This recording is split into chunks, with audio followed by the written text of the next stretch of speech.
Hi, I'm Andy Bird. I'm the former CEO of Pearson PLC, the world's largest learning company, and ex-chairman of Walt Disney International. I'm coming to you from Los Angeles, but I am a proud Mancunian, and that is where I met you, Tony. Absolutely. Well, my brand is adopted Yank, always a Manc. Exactly, that's a good line. It's a It's good so line. funny because we reconnected at Piccadilly Radio reunion. One thing you forgot to mention in there, sir, was you're a CBE. And I have to tell this story myself, right? Go on. Because we met after a long, long time. Obviously, we go back 40 years, and we'd had a couple of beers. It was a great time. I remember, we're taking pictures and all that. I mean, a whole bunch of people that without reunion would never have met again.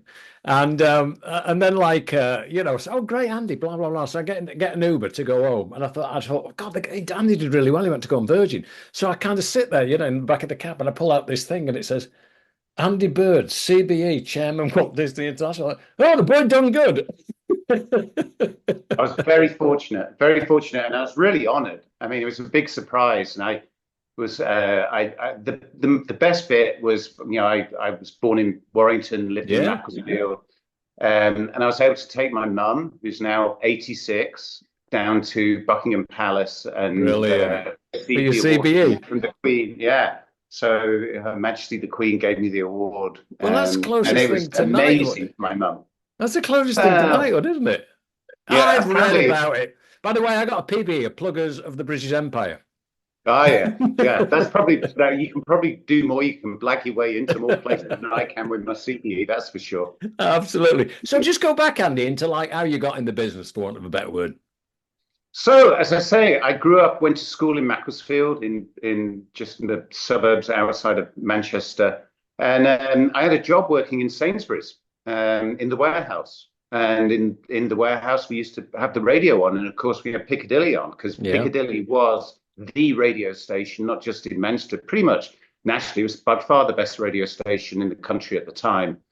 And there was a DJ called Phil Wood who was on in the afternoon, Yep. and noon, his glamorous assistant Eve would bring in a cup of tea, and I just thought it was fantastic how radio was able to paint pictures with words. Yeah. Uh, it's as much about that, the curiosity and the fascination with being able to paint mental images through really, really great wordcraft that captured my imagination, as well as sort of playing great music. And I typed a letter to Tony Ingham, the station manager at the time, who you know well. So what year are we talking, Andy?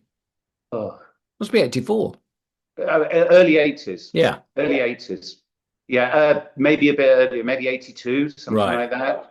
Something like that. And I tell my kids, I've got two boys and they're now 28 and 30, both in the music industry, interestingly. Oh, really? Oh, of course, Yeah, yeah. Charlie. Yeah, yeah. What am I talking Yeah, about? yeah. He does all the music licensing for Twitch, and Toby is Excellent. a proper DJ and producer and artist manager, both in New York. Anyway, and I tell them how much friction there was in the process about having to type a letter, post it, wait, have someone read it, reply. Anyway, Tony invited us in and said, look, we can't pay you any money, but we've got this new DJ joining from Radio Luxembourg called Timmy Mallet, because Gary Davis had left to go to Radio 1, and I think Timmy had come in to replace Gary Davis. And we need someone to answer his phones. Would you like to do that a few nights a week? And that was it. I was like, yeah. And that's how my career or whatever, I just fell in love with Yeah. radio. I fell in love with music. Music's played an enormous part of my life. I changed universities. So I did that. I sort of did school, Sainsbury's, Piccadilly. And then it was a brilliant time because it coincided around that time, of course, when the Hacienda opened. Oh, God, yeah. And Timmy's show was, I think, 7 to 10 p.m. And I'm sure we can get into that because there was some crazy times. And I learned so much from Timmy himself, about how much preparation goes into what it seems like a spontaneous show. But we do the show. I'd go into Chinatown behind Piccadilly Gardens and grab a bite to eat, and then go down the Hacienda. And I was probably down the Hacienda, I don't know, 5, 6 nights a week. And sometimes there's like 10 people in there. And then another night, it's the undertones, and there's a power cut, and they played their entire set acoustically. Oh And then wow. another night, it's Grandmaster Flash and the Yeah. Furious Five. And then another night it's the Smiths, and another night it's New York, etc. I mean, Hacienda is legendary, of course. You still got to And work on time. I did, yeah. I didn't sleep much. I didn't sleep much, but that was it. And my heart was set. I didn't know what I wanted to do, but I wanted to work at that point just in the music industry and in radio. Yeah. I changed my university. I was going to go, I think, to Leeds at Sheffield. I did English, language and literature. And I ended up going to Newcastle University solely because Channel 4 had started a show called The Tube. Oh yeah. And I wanted to go and see, and I ended up actually producing a radio show for Jules Holland for Piccadilly. Wow, brilliant. Yeah, yeah. Jules did I don't know, it was only like 10 or 12 weeks, and I'd go down on the train to Jules's house, and it was old sort of quarter-inch tape, and we'd sit down there. Sorry, so you didn't work for the Tube then?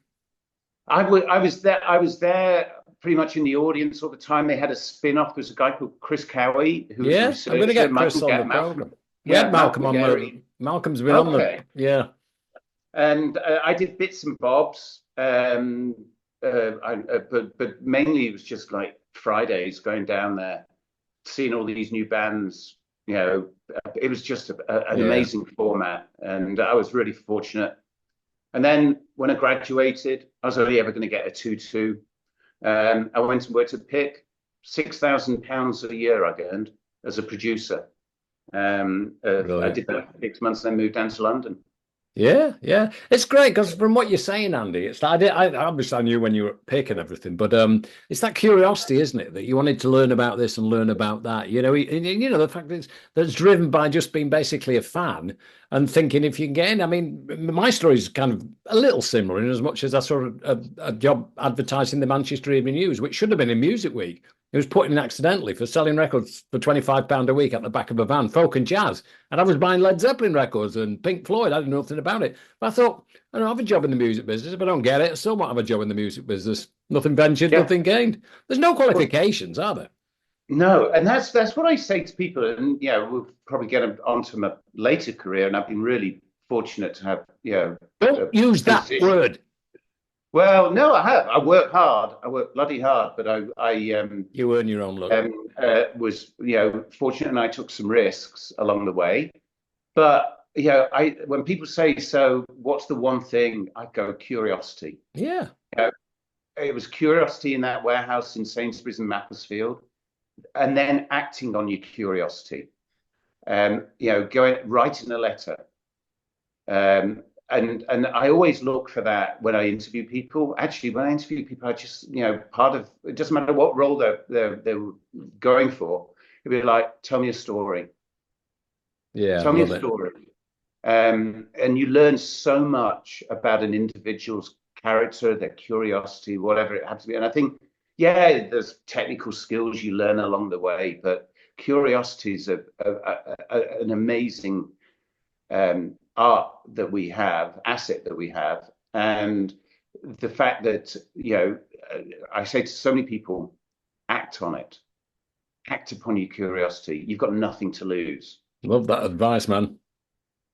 I did all right from it. Yeah, anyway. No, fantastic. No, I love it. It's great to hear, after all these years, especially, like how it kind of, I know where it ended up because I had your card, but I knew, you'd gone into Pick. And also the people, you mentioned Timmy Mallett, but of course we're going on to Chris Evans now, aren't we, as well?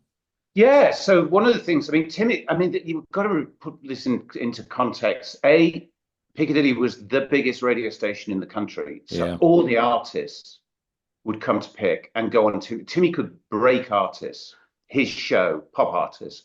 And it coincided with the Renaissance, as it was, sort of post-punk into pop music.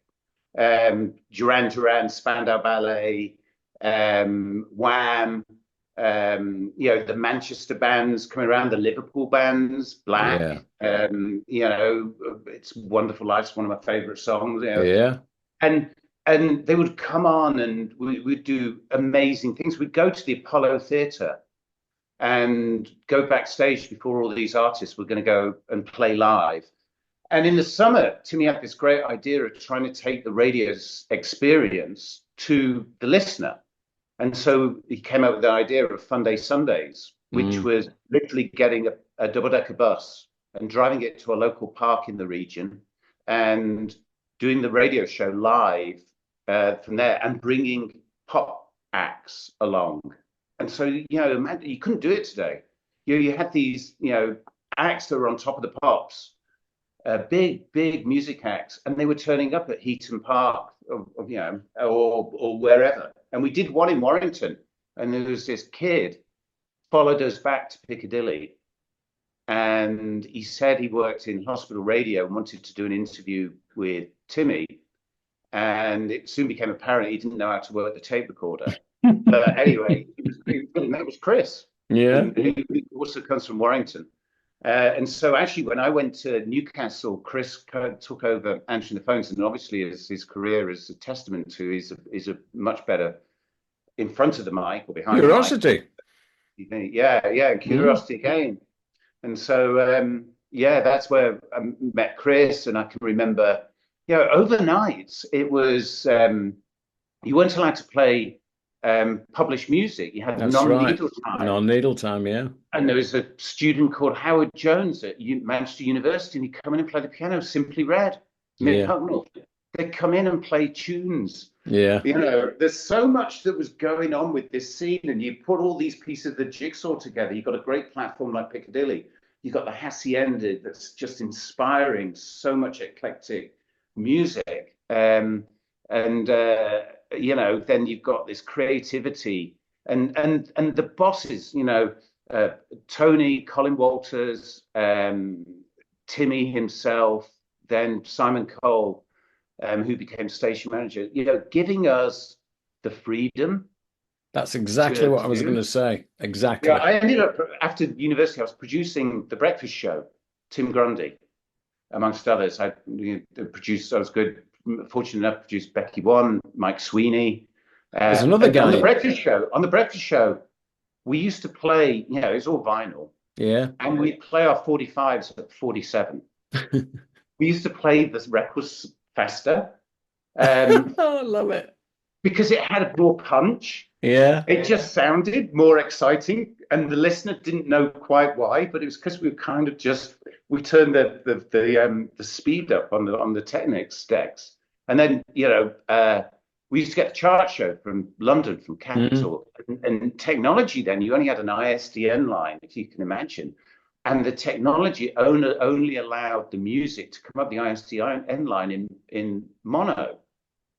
But we were an FM station.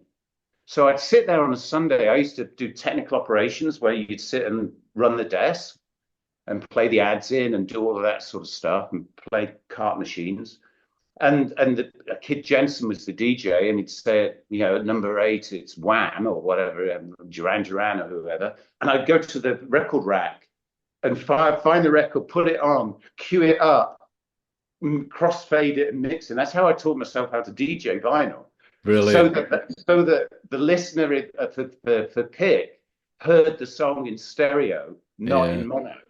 And it was just great times being allowed what you mentioned there, Andy, though, it's Piccadilly kind of was outside the box, taking chances like that. I mean, my little story, I was, as you know, I worked on the other side, I was promotion, I was bringing the records in. Mark Radcliffe was living with me, right? And I picked up the phone one day, and it was Johnny Beerling from Radio 1, offering him a job to produce Saturday Live. And I was very happy for him, but I was very sad losing a friend. So going to the Piccadilly Radio, just doing my job, bringing the latest records, trying to get them on the playlist. And I look at the schedule, and Radcliffe's off. He had a program called Cures for Insomnia. And he was playing like everything, Joy Division, Echo and the Bunnymen, all those emerging talents, Yeah. And I look at it. So it's like this. I bang on Tony's door, And he goes, and I go, what the fuck? And he goes, what's up, Tone? And he says, come in. I said, Tony. And then I started reeling off everything from Graham Nash through to, Freddie and the Dreamers, Simply Red, Oasis, Stone Roses, Happy Mondays, blah, blah, blah. I live here and I work here, right? This is a 24-hour a day, 7-day a week, 365 day a year radio station. Can you not find 3 hours a week to play up and coming decent bands? So he looks at me and he says, why don't you do it? I said, right, I will do it. I swear to God, you know the presenter room. I walk out there, Annie, I'm clenching my fist. I think, I don't believe this. I've never done a mobile disco, a wedding, or a bar mitzvah in my life. I'm broadcasting on the biggest station outside of London. I mean, it's a great story in itself. But my It's first three fantastic. programs, right? Tony Wilson brought like new order in. They'd never been in the station. Sunday afternoon, he's rolling joints in in the big studio, and he's interviewing. That's my first show. My second show, who I was working with, Frankie Goes to Hollywood, the biggest band of the time. My third show was U2. They all thought it was hilarious. I was on the radio. My first links, my name's Tony Michaelides. I'm not changing it to Zorba for the sake of jingles. You won't hear me. You won't see me in the local HMV shop. I won't be judging my sweat T-shirt competition. I don't give a toss about the record you fell in love to. But I will be sharing my record collection. So 12 and a half years, I just rolled with it. I loved it. Yeah. It was fantastic. I was a bit, wasn't it called like the show with no name or something? The last radio program. Well, Tony the Greek, which was like, I didn't invent that. Kid Creole and the Coconuts.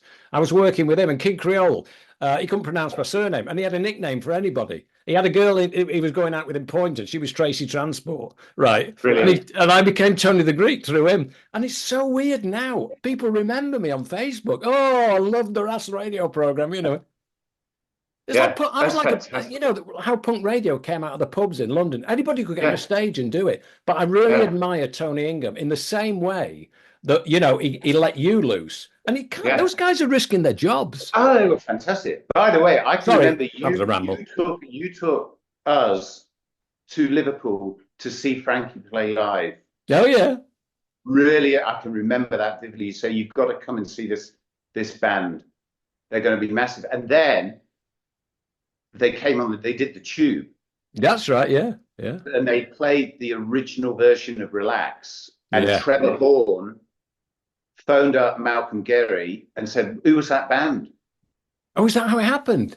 And that's how it happened, because Frankie they did a thing with Frankie on the I think it's on YouTube, you can find it. And that's how they ended up with Paul Morley as ZTT, wasn't it? Yeah, ZTT. And Jill Sinclair, who passed away, she was Trevor Horn's partner, but Paul Morley was the other one, Yeah.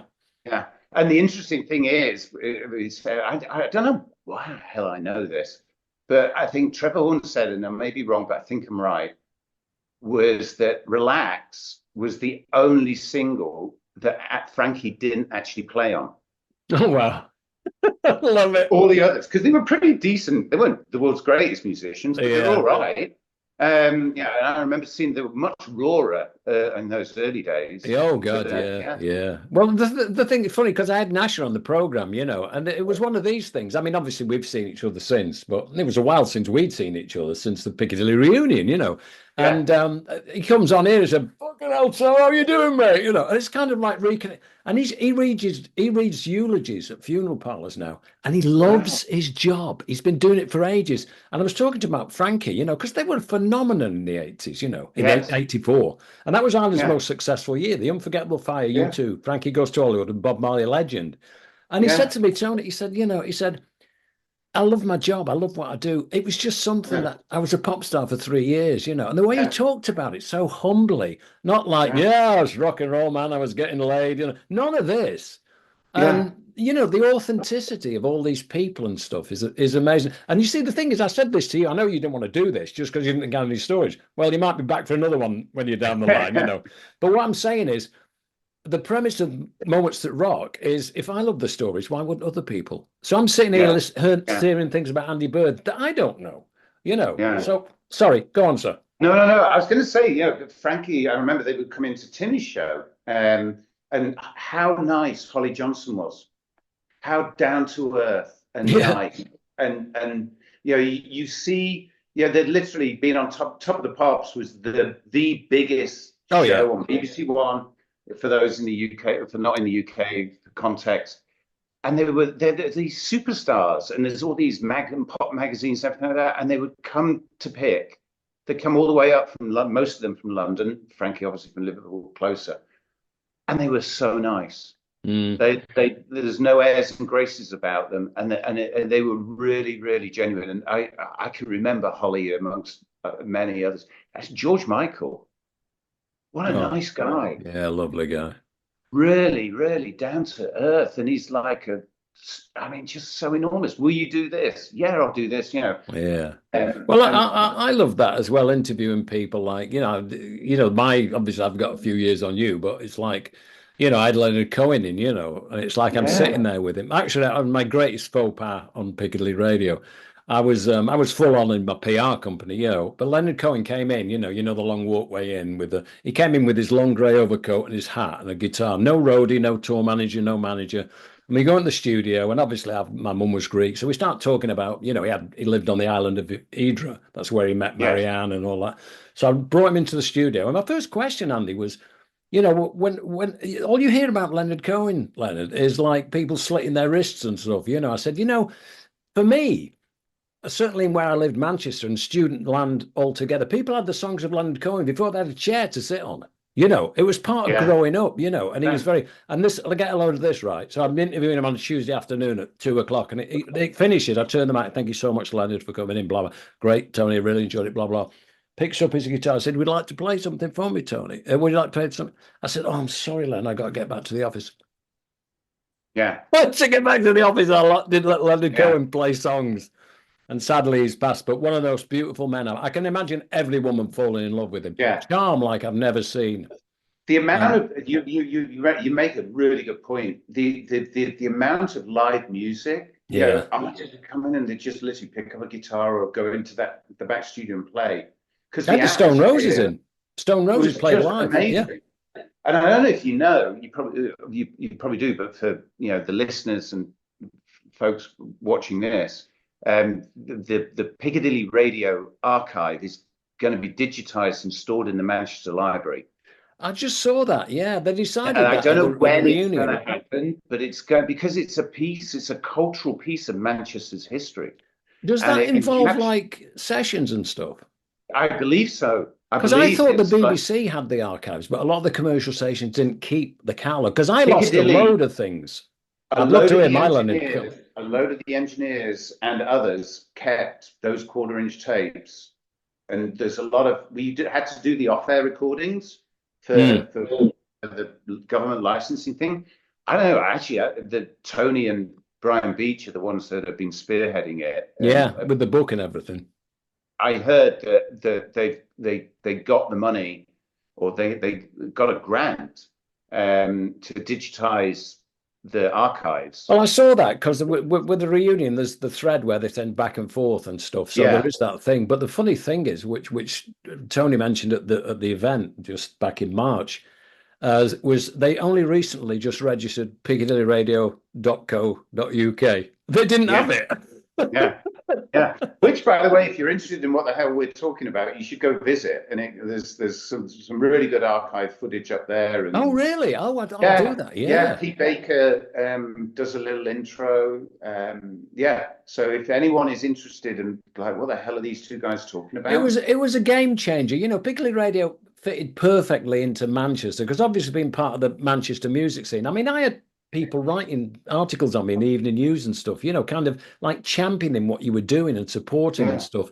And when you think of it, it's like, bands like Simply Red ran their management company from there. New Order did. You want to meet Simply Red's manager, get off the train and come to London. We're not going down there. And it's like Tony Wilson's, I have the bag here somewhere. It says, we're from Manchester. We do things differently here. And it's so true to this day. I mean, I know we both like expats and everything. Yeah. That would never happen today. No. And even, mentioned Macclesfield, a couple of members of Joy Division. That's right. They came from Mac. And that then, leads into, creating a local culture in Mac and in Stockport and in Wythenshawe and in all of these suburbs around Manchester. And you talked about the Hacienda, it was based on Studio 54. Any city in England could have opened a trendy nightclub, but it was them that did it. I remember the Tube, going back to the Tube, sorry to interrupt, but going back to the Tube, they did a night from there. Bernard Manning hosted. I was there, yeah. Would you remember that woman that was there?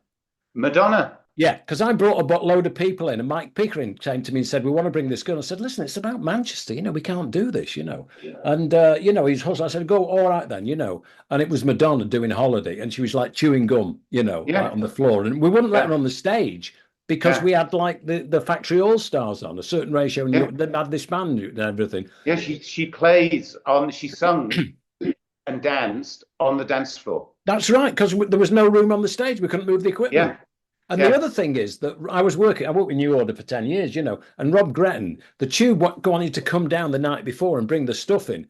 And Rob Gretton, who was managing them, said wouldn't allow it. He said, we have to come. He said, you don't have to do anything. He said, we've got a local band night tonight. You have to wait. There were like 9 people at a local band night on the Hacienda on the Thursday, and they wouldn't let him in because they stuck to their guns. And it wasn't like arrogant. It was just like, no, this is the way we do things here differently. And I love that. I mean, Manchester was so far ahead in the years.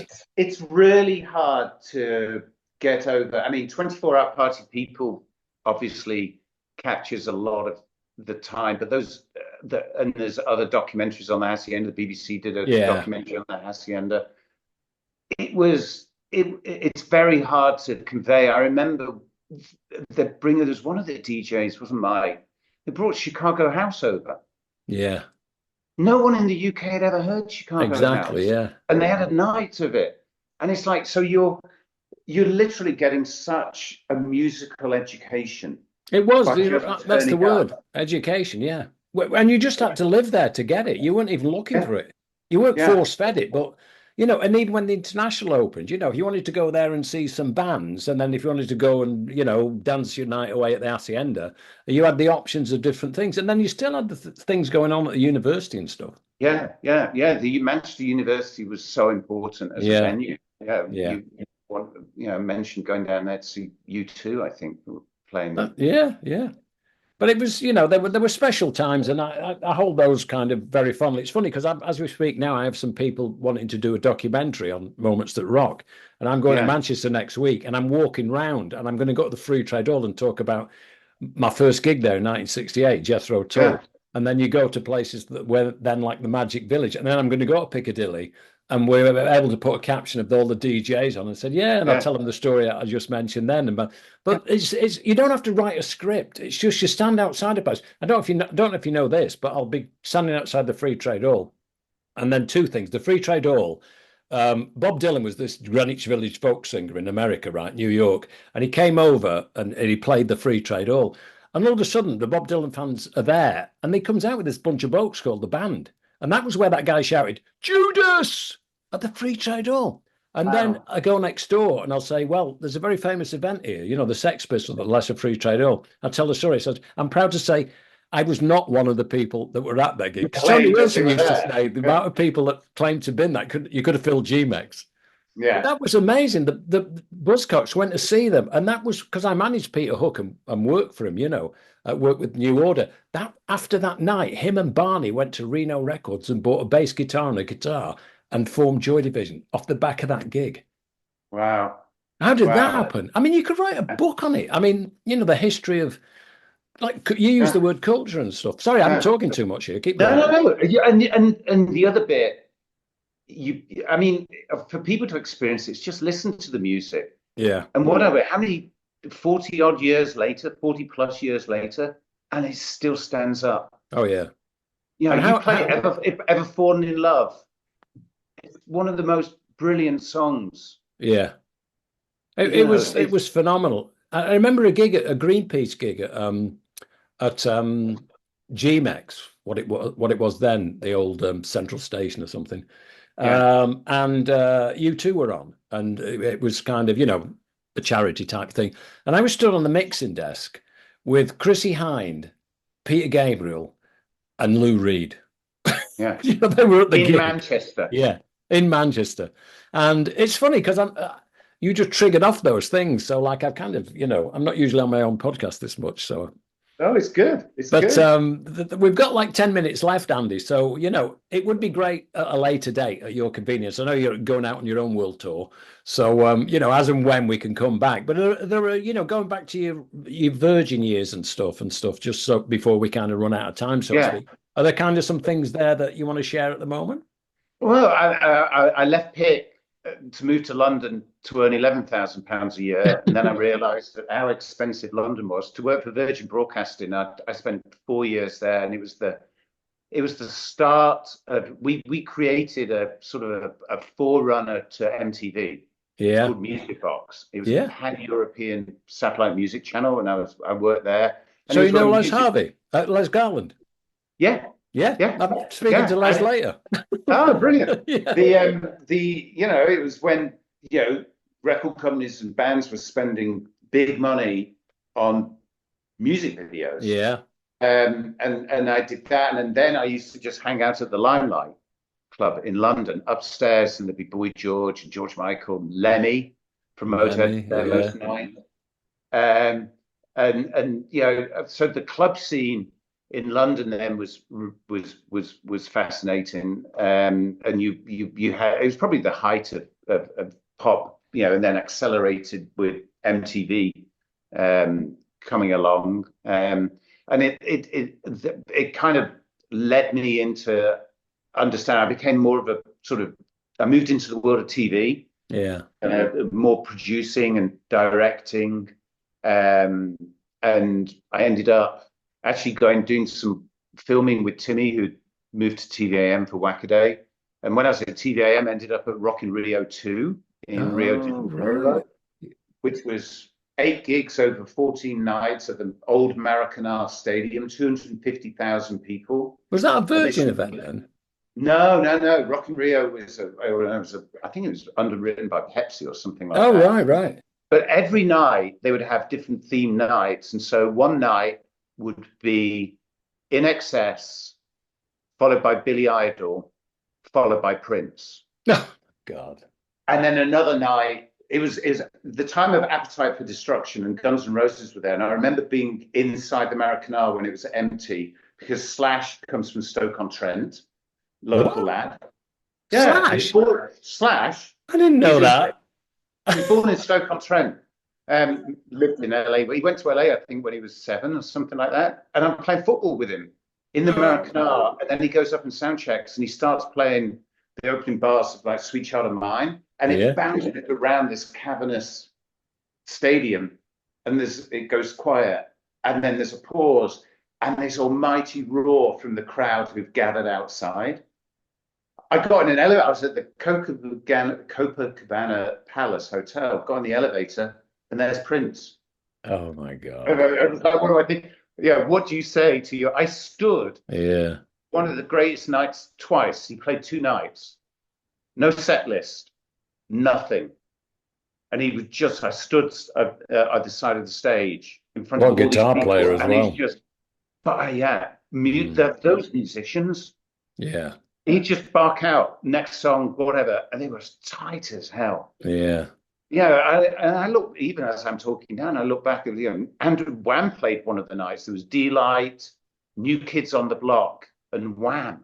It was one of the other sort of every night was 3 bands play football on Copacabana Beach with Andrew Ridgeley, going with the Stone Roses. The Happy Mondays. Yeah. Going with the Happy Mondays to Ronnie Biggs's house in Rio de Janeiro to have a barbecue one afternoon. Oh God. Isn't it good though when you go back into your own back catalogue and the storytelling type of thing? Like, oh man, where's that been stored in well, my memory? the thing is with this, Andy, it's kind of, we all get older, and it's like, and I always say this about myself, because I sit here now, I've moved out of Florida, I'm in Maryland, I've got this forest and deer behind me, and I gaze out the window. And for me personally, I don't really think the gratitude sets in until the roller coaster ends. And you look back and you think that was quite a ride. And that's my story behind doing this. I thought I met some amazing people along the way. Who am I to take those stories to the grave? So I'm sitting here and I'm entertaining myself, but I'm also letting other people having my access all areas pass to you, which is, nerdy as it sounds. I'm not ashamed to admit that, I'm not going to sit there and just think, oh, that was back in the day, and this and that. And one of the common themes through pretty much every artist from all the genres we've talked about is they're all brilliant storytellers. Yeah, exactly. I'm too old, but no, you're not. I appreciate Taylor Swift. Yeah, I do. The stories she tells lyrically, and she's a happy woman, and she to her audience, she brings happiness and stuff. But Yeah. Andy, I don't want to run out of tape without saying bye-bye. I want to thank you so much for doing this. I know you were a bit apprehensive to start with, but it didn't take much convincing. It was kind of like, well, let's go back in time. And I hope you enjoyed it as much as I Yes, did. I have. I Because have. I'd love to continue the Andy Bird story until, like, because you were still working in entertainment, and Walt Disney was Yeah. based on stories, so there's kind of like, Yeah. a lot to share with that. Yeah. But I wish you well on your ventures into where are you going? I'm going over my career. I've traveled the Atlantic so many times, fast on a Yeah, plane, mainly yeah, asleep, mainly comatose. I'm going to take the Queen Mary 2, and I'm going to go from Southampton to New York love slowly. it, love it, brilliant. Well, thanks a million, Andy, and we'll speak soon, Worse. sir. All right. Take God care. bless. Cheers, Cheers. Tony. Bye bye, mate. Bye.